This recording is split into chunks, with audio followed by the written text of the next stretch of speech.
Invoca-me e te responderei, e te revelarei conhecimentos grandiosos, inacessíveis que não sabe. E hoje um salmo clássico, um salmo de lamento, um salmo de registro de um momento de prostração do povo de Deus. Mas um salmo onde, a despeito de quaisquer agruras que o povo de Deus possa passar nesta terra, jamais perderemos a esperança. Jamais a nossa aliança com Deus se perderá, porque o nosso Deus cumpre eternamente a sua palavra. Esse salmo é emocionante, que nos transporta para aquela realidade, nos diz assim: às margens dos rios de Babilônia, nós nos assentávamos e chorávamos, lembrando de Sião.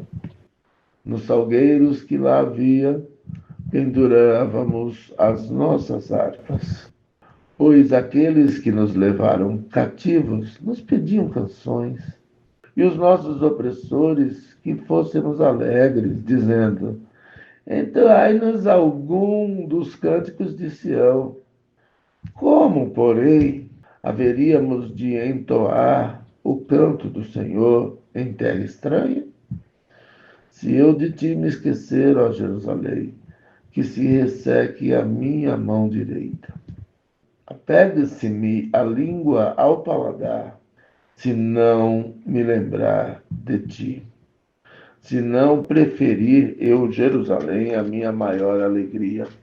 Contra os filhos de Edom, lembra-te, Senhor, do dia de Jerusalém, pois diziam: arrasai-a, arrasai-a até os fundamentos. Filha da Babilônia, que há de ser destruída, feliz aquele que te der o pago do mal que nos fizeste.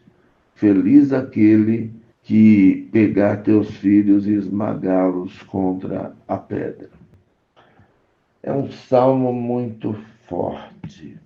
É um salmo que traz em si, de maneira poética, a visão de todo o sofrimento, de toda a vergonha que foi a invasão de Jerusalém pelos babilônios, com a cumplicidade dos irmãos traidores, filhos de Esaú, porque os edomitas, os ruivos, a palavra Edom quer dizer vermelho em hebraico, eles conspiraram para que crimes hediondos fossem realizados, como o pegar a cabeça das crianças e bater na pedra, um assassinato, não é?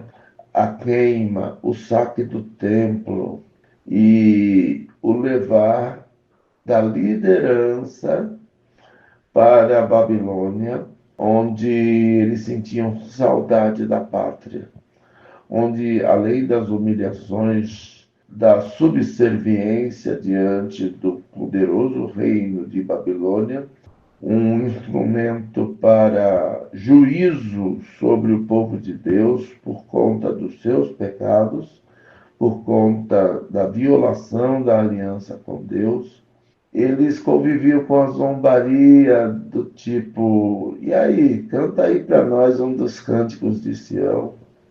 E as margens dos rios, e o rio tem um símbolo de vida, não é? A água é um símbolo da vida na literatura bíblica. E as margens do símbolo da vida de Babilônia, que eram os rios, nós chorávamos. E outra coisa que também cessou foram os louvores. Os instrumentos de louvor, as pessoas e os instrumentos de corda, e tudo aquilo que era para o louvor do Senhor que foi saqueado, estava pendurado nas árvores. Pois, como haveremos de louvar. Como o povo de Deus haverá de louvar a Deus em terra estranha. E havia uma saudade, havia um sentimento pátrio, que dentro deste momento histórico do mundo estão tentando esvaziar, como uma estratégia de dominação do anticristo que já está no mundo. Então, esse momento histórico está aqui para não nos esquecermos das consequências do pecado de um povo. E o pecado que levou Deus a permitir o saque do templo, a destruição da cidade, foi a injustiça social, a corrupção, a opressão dos órfãos e das viúvas, a corrupção dos juízes que julgavam por peitas, a idolatria, o egoísmo e tudo aquilo que Deus abomina. Isso foi alertado durante muito tempo pelos profetas, muitos deles foram assassinados e a casa ficou vazia. Houve este apedrejamento que no futuro fez Jesus chorar, da morte de todos aqueles que Deus enviava. E mais à frente Jesus chorou porque ele olhou para a cidade santa, para Jerusalém, com a saudade da pátria. A pátria onde Deus estava no centro, a pátria que foi transformada em covil de lobos, em covil de salteadores, a pátria que tem sua vocação como centro de sua vida, a vida no templo, que é casa de oração. A palavra dura de lembrança de hoje é um alerta para parte da igreja que está fria hoje. E é um alento para que no temor e no tremor nós tomemos uma posição de resiliência a este plano do mal, de esvaziar o templo, de esvaziar o louvor, de humilhar tudo aquilo que se chama Deus, de confundir os nossos valores, de negligenciar a santidade que Deus exige de todos aqueles que o adoram em espírito e em verdade. Há grande pressão e vai piorar à medida que se cumprem as profecias, mas o grande motivo de esperança para nós e de tomarmos atitude é percebermos que a nossa salvação está mais próxima do que antes. Percebemos que Jesus está às portas.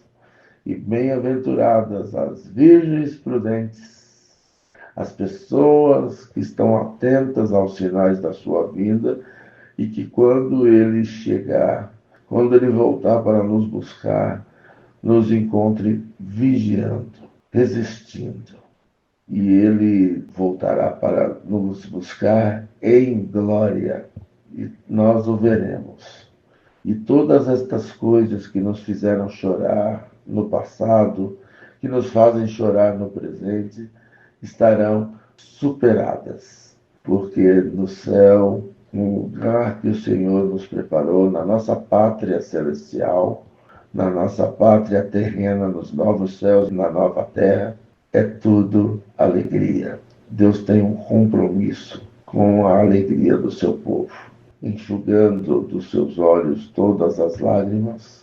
O rio de Babilônia será substituído pelo rio da vida, que estará ao centro da cidade santa, ao centro do lugar que Jesus foi preparar para nós vivermos com Ele eternamente, a vida eterna.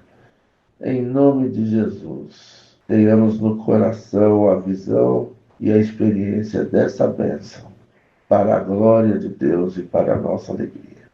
Amém.